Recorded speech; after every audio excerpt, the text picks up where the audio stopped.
Le agradecemos que nos reciba y bueno, vamos a entrar al grano. Preguntarle, don Félix, ¿va a acabar ya la administración actual del presidente López Obrador, un gobierno de izquierda? Queremos que nos comparta su opinión sobre este tema del 68. ¿Ha habido avances en materia de justicia y de esclarecimiento de... Sabemos que casi todo ya se sabe del 68, pero todavía hay documentos que desclasificar, algunos testimonios. ¿Qué avances hubo básicamente en estos dos temas durante la actual administración? Mira, te diría que prácticamente nulos, hablando de 68. ¿Por qué? Lo que sabemos es lo que ya sabíamos y no se ha agregado nada más. Y lo que sabíamos y sabemos es fruto de una investigación que nosotros mismos hicimos durante décadas y que fueron entregadas a la Procuraduría General de la República a través de la Fiscalía Especial, aquella que instaló Vicente Fox, derivado de un informe y una petición de la Comisión Nacional de los Derechos Humanos. Hubo una coyuntura donde coincidieron varios elementos en lo interno, pero también en el plano internacional, que obligaron a Fox a tomar esa medida. Después Fox mismo permitió que el procurador Cabeza de Vaca, no recuerdo el nombre, creo que Daniel, desapareciera la fiscalía el último día del sexenio.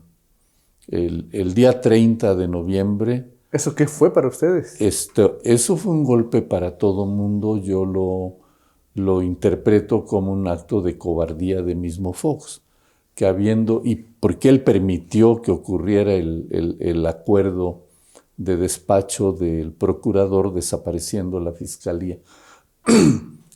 Ese acuerdo de desaparición es un acto ilegal, porque la fiscalía se creó mediante un decreto presidencial.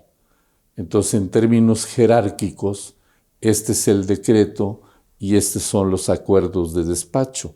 Un acuerdo de despacho no puede derogar un decreto. Sí. En todo caso, tiene que ser un decreto del mismo nivel o el Congreso. Y eso no ocurrió. Y eso dejó truncas las cosas, decenas de expedientes abiertos. Hoy se les llama carpetas de investigación, entonces se llamaban averiguaciones previas. El caso es que son investigaciones terminadas, listas para ser consignadas ante un juez y proceder. ¿Qué es lo que tienen esas carpetas o esas averiguaciones que quedaron pendientes? Hay muchos militares involucrados en ellas. Son más de 50 averiguaciones. Y son militares de alto rango, pero también hay exfuncionarios, principalmente de las procuradurías, de los distintos niveles, tanto de la Ciudad de México, entonces Departamento del Distrito Federal, como de las procuradurías, los distintos periodos de la Procuraduría General de la República. De suerte que esas averiguaciones ahí están. Hay un solo elemento pendiente, que es, en el último momento, el fiscal había pedido a la Defensa Nacional, por demanda nuestra, la entrega de los expedientes de la Defensa Nacional referidos a la actuación de los militares el 2 de octubre, porque no hay duda, y eso lo tiene claro el mundo entero, y no es una figura literal. Cuando digo el mundo entero me refiero a la humanidad entera, sabe que en Tlatelolco quien actuó fue el ejército. Okay. Hay por ahí estimaciones de que en Tlatelolco el ejército disparó del orden de 70,000 balas. Uy. Y que allí intervinieron un número de efectivos que la misma fuente estimó en distintos momentos en alrededor de 10,000. No quiere decir que los 10,000 hayan disparado, porque el ejército montó un operativo de guerra alrededor de Tlatelolco donde se trataba de que nadie pudiera escapar. En los hechos montaron un cerco alrededor de la unidad habitacional, otro cerco alrededor de la Plaza de las Tres Culturas y un cerco más alrededor del edificio Chihuahua, donde estábamos nosotros. Y para amarrar, el batallón Olimpia, encargado del tercer piso, pero con estos 3 cercos previos. Entonces era un operativo militar en el lenguaje que usan los militares, donde todo estaba blindado y asegurado. Cuando salieron estas hipótesis del número de balas y de efectivos y tal, la reacción oficial fue: no es cierto, están exagerando. El titular de la Defensa Nacional, en aquel entonces Marcelino García Barragán, también dijeron que no. Y así se transcurrió el tiempo. Cuando la Fiscalía retoma el caso muchos años después, recuerda, la Fiscalía se abrió en el 2002, 2001, 2002 por ahí, 33, 32 años después. Sí. Entonces, volvieron a decir que no era cierto. Obviamente ya no era García Barragán el titular. Y en ese momento, cuando dijeron, no es cierto, es una exageración, son fruto de la maquinación de alguien, la respuesta nuestra fue: bueno, entreguen los expedientes. Ningún ejército del mundo actúa basado en órdenes verbales. Inevitablemente hay una orden escrita para una misión, y esa orden se deriva en una serie de órdenes donde se especifica qué unidades del ejército van a actuar, con cuántos efectivos, qué pertrechos llevan, etcétera, etcétera. Cómo van armados. Y debe haber un protocolo, porque existen protocolos en el ejército, aún en el mexicano. Entonces, dijimos, bueno, es muy simple, entreguen eso. Y nunca se han entregado. ¿Por qué razón, además, nosotros exigimos la entrega de esos expedientes? Porque, además de que el ejército fue el que actuó allí, disparando, fue el ejército, dicho por ellos mismos, quienes limpiaron el campo en el teatro de las acciones, dicen los militares. Esa misma noche, ellos fueron los que retiraron cadáveres, fueron los que retiraron heridos, los llevaron a los distintos lugares. A quienes nos identificaron o suponían que éramos miembros del Consejo Nacional de Huelga, nos llevaron al campo militar número 1. Ellos operaron y ellos controlaron todo en vehículos del propio ejército. Entonces, si por un lado ningún ejército va a una misión con órdenes verbales, también los informes al final de la misión, entre comillas, también son por escrito. Y eso debe estar en los expedientes de la Defensa Nacional. Bueno, extrañamente es lo mismo que están pidiendo los padres de familia de los jóvenes de Ayotzinapa. Exactamente lo mismo, porque ahí hay un espacio oscuro. Y es lo que le quiero preguntar. ¿Usted atribuye pues al ejército, a presiones del ejército me refiero, que se haya desaparecido esto después de saberse que había pues averiguaciones contra algunos de ellos, de militares? Yo no sé si hayan desaparecido los expedientes. Normalmente eso no desaparece, pero los han ocultado. De eso no tengo duda. Nunca los han abierto. Nunca los han entregado. Debieron haberlos entregado a la Fiscalía, pero la Fiscalía después desapareció. Entonces hoy lo que tiene que haber es una nueva orden de la Fiscalía General al Ejército, solicitando, no pidiéndoles que entreguen, solicitando que entreguen y a través de un juez, el juez es quien tiene facultad para ordenarle a la Defensa Nacional que entregue. Y quiero comentarle, y estas 50, tengo entendido que son 54 Es correcto. averiguaciones, ¿jamás se volvieron a reabrir? ¿O qué quedó? ¿Qué pasó con ellas? En el 2018 yo interpuse una demanda de amparo en el Poder Judicial contra la inacción de la Procuraduría General de la República en esto, porque esto allí quedó y declararon perdidos todos los expedientes del proceso que llevaba la Fiscalía. Eso en la Procuraduría. Nosotros estuvimos insistiendo y trabajando mucho. Hicimos una gran cantidad de promociones, o sea, documentos que fuimos entregando ante la Fiscalía.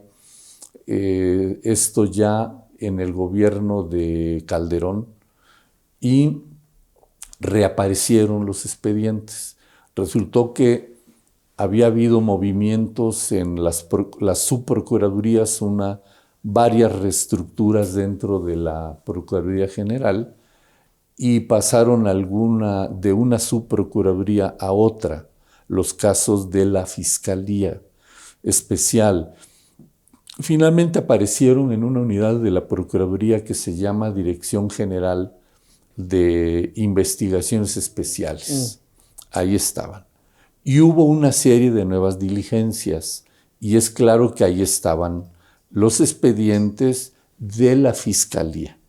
Y la demanda siguió siendo la misma: requerir al Ejército, a la Defensa Nacional, la entrega de los expedientes referidos al 2 de octubre, y luego demandantes del periodo de la Guerra Sucia pidieron lo mismo. Y nosotros pedimos lo mismo respecto del 10 de junio. Son expedientes diferentes y son causas judiciales completamente diferentes. Pero en ninguno ha habido avance. Pero en ninguno ha habido avance. ¿Qué esperaba de este gobierno, el movimiento del Comité 68? O incluso qué les habían prometido y qué hubo al final, porque ya está acabando este sexenio. El próximo 2 de octubre ya no le tocará al presidente López Obrador, sino será otra administración. ¿Qué esperaban y qué saldo tienen o qué deudas dejaron, o incluso si no hubo avances? Esta administración todavía tiene un año, y todavía, habiendo voluntad, es tiempo suficiente.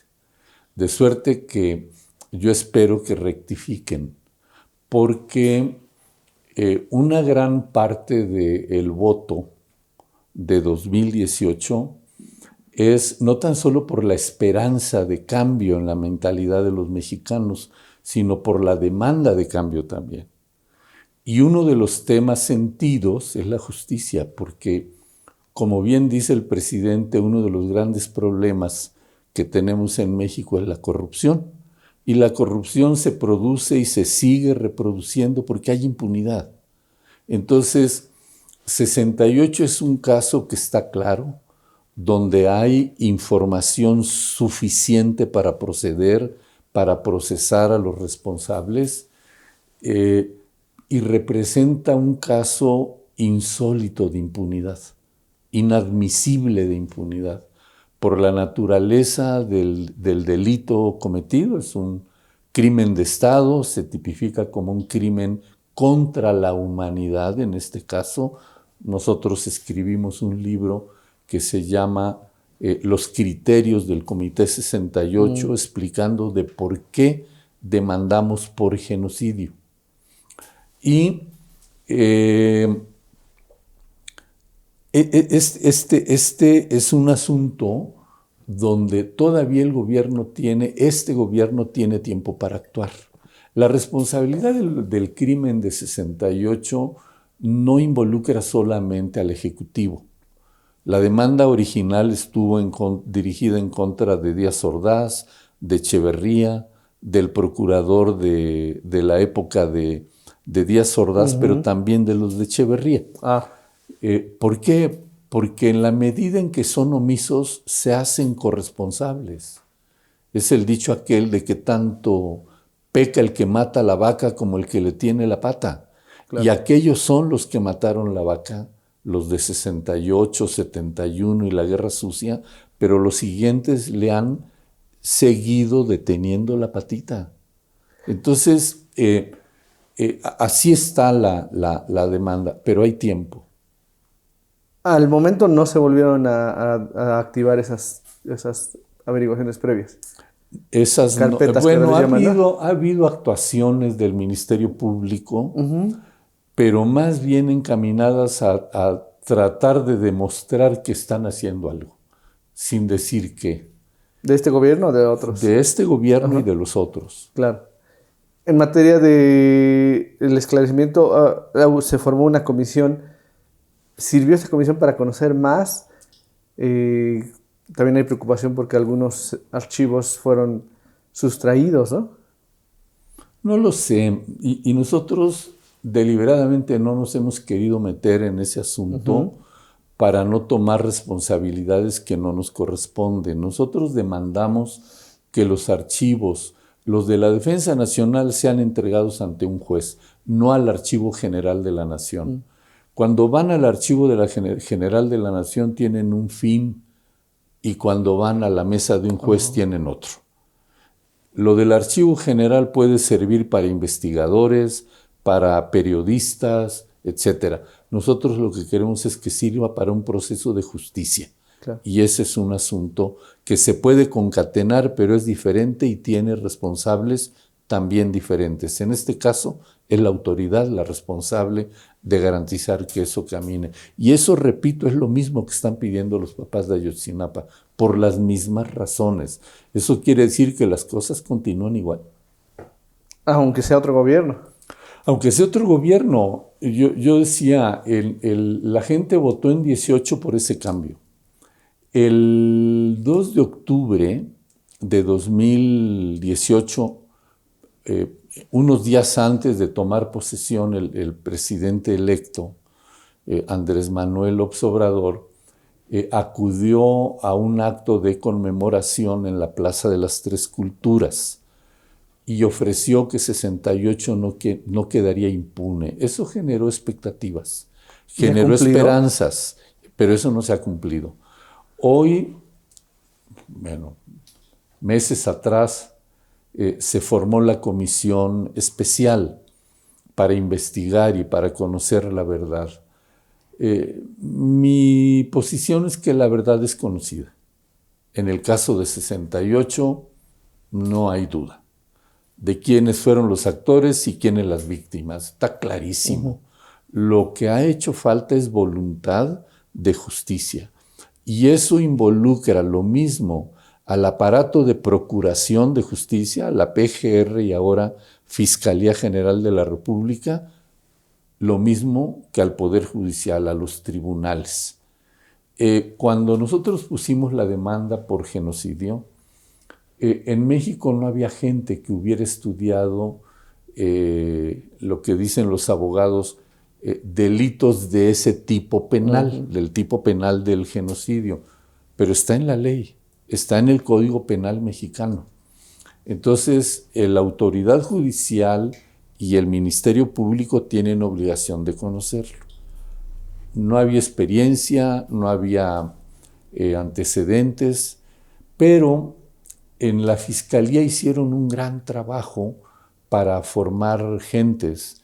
En la Fiscalía se formaron más de casi 60, creo yo, agentes del Ministerio Público nuevos que eran jóvenes, como tú, como Jonathan, que los metieron a un proceso de formación muy intenso en el estudio de este tipo de delitos.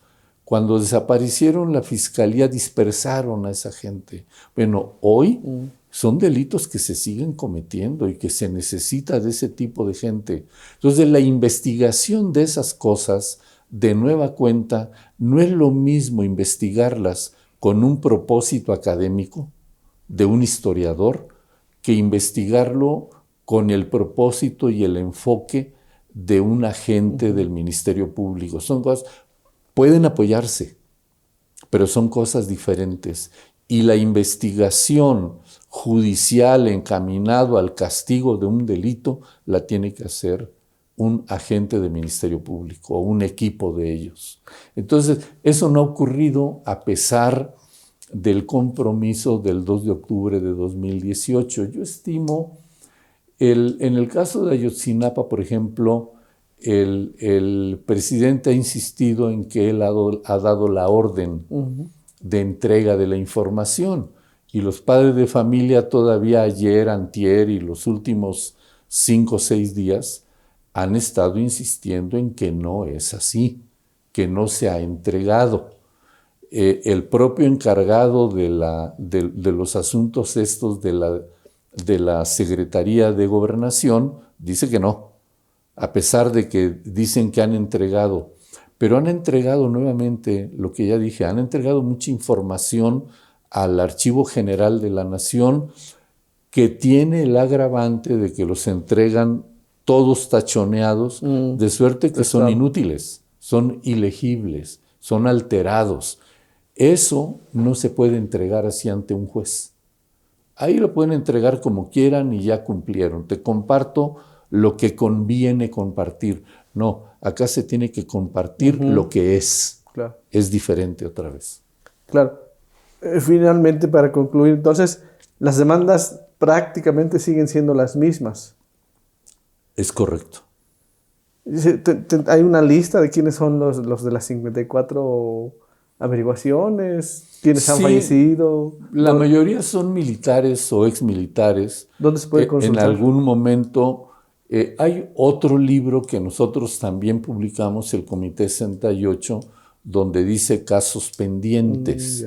Ahí están. Ahí están todos. Y hay un informe de la Fiscalía que es de la Fiscalía Especial. La FEMOSP. Que es muy importante decirlo, Marcos, porque ese informe oficial de la Fiscalía lo subieron a la página de la Procuraduría General de la República. Una de las abogadas que nos apoyan a nosotros, que siempre hay un grupo de abogados apoyándonos y que lo hacen gratuitamente, lo vio, preguntó y le dijimos, bájalo. Entonces lo bajó, lo guardamos en medio digital y antes de 72 horas ese informe había desaparecido de la página. Lo borraron. Uy. Nosotros lo publicamos, está impreso. Y creo que está en red también, ¿no? Ahora está en red, porque ahora la comisión lo ha subido. ¿Cuál es el gobierno que los ha tratado más feo en el sentido de no darles información? Yo creo que nadie ha querido dar información. Estamos hablando de que al día de hoy la Defensa Nacional sigue sin cumplir con su obligación de entregar esta información referida concretamente a 68. ¿El ejército actúa igual 68 como Ayotzi o ve diferencias? Yo pienso que estas prácticas represivas han ido cambiando. Son las mismas en el fondo, pero la forma ha ido cambiando. En Tlatelolco usaron como pantalla el Batallón Olimpia. En el 10 de junio de 71, la pantalla fueron los halcones. Y acá es el crimen organizado, las policías y todo esto. Pero como siempre está como un común denominador, como una constante, la actuación o la presencia del ejército como trasfondo. Ahí está lo que ha salido de Ayotzinapa, que no es exactamente igual que lo de Tlatelolco. En Tlatelolco la actuación del ejército es directa. Y lo es con el Batallón Olimpia, que en primera instancia nos lo quisieron atribuir a nosotros, dijeron que eran francotiradores que nosotros habíamos contratado, cuando al final queda claro de que el Batallón Olimpia es una unidad de élite del ejército, la crema innata de los instrumentos de control. Eso es el Batallón Olimpia, o sea, es el ejército. Y hay un delito adicional, además de la agresión y el crimen y tal, es el delito de que elementos militares hayan actuado disfrazados de civiles en una misión oficial, en una misión militar. Ese es un agravante del tema. Ahora, Ahí hay un tema que es importante, Marcos, decir antes de terminar, y es que en el último tiempo, y a partir de la muerte de Luis Echeverría, el, el, el argumento es ya se acabó. Así es. Y lo ha hecho la prensa misma y los medios. Cuéntenos, ¿usted qué diría de esto? Y ya se acabó. ¿Cuál es la postura nuestra? No solo la mía, que lo es. 68 estamos hablando de un crimen de lesa humanidad. De suerte que la muerte de los principales responsables es un crimen de Estado. De manera que la muerte de los actores personales principales no puede extinguir la causa por una razón. Lo que el derecho internacional manda y el propio derecho interno establecen que ante este tipo de delitos hay etapas en las que se debe proceder. Primero, el conocimiento de la verdad. Segundo, la acción de la justicia. Tercero, reconocer el honor de las víctimas. Cuarto, la reparación del daño. Y finalmente, garantía de no repetición. ¿Ha habido reparación del daño? Porque no ha habido nada. No ha habido nada.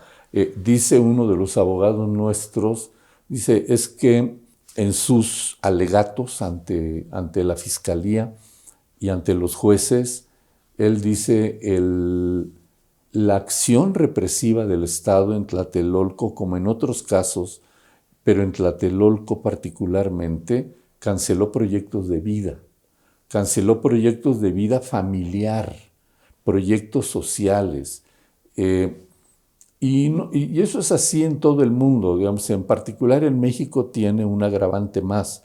La educación superior en México durante muchos años fue un instrumento de movilidad social para que las familias de escasos recursos, con un esfuerzo enorme y que llevaron a los hijos a estudiar o a un miembro de la familia a estudiar, es un instrumento de movilidad social para la familia entera.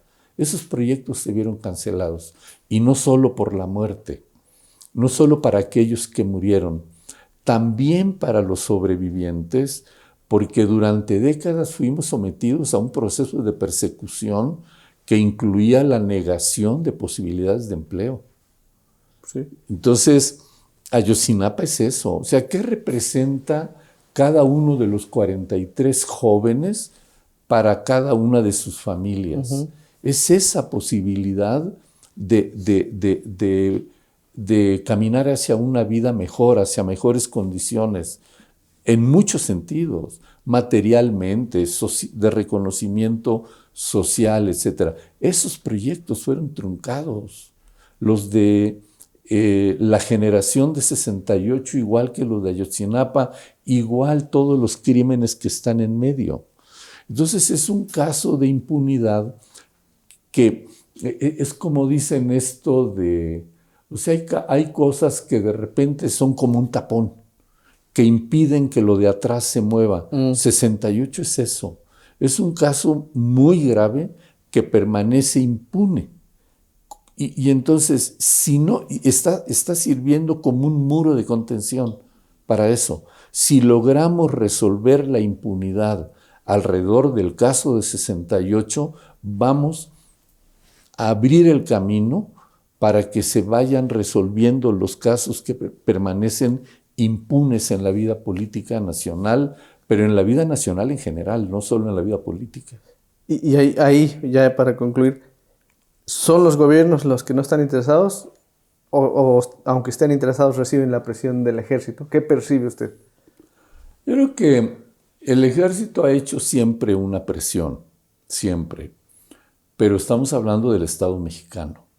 El ejército no puede ser mayor, los intereses del ejército no pueden ser mayores ni superiores a los intereses del Estado, porque se supone que el Estado representa al pueblo, representa a la sociedad entera.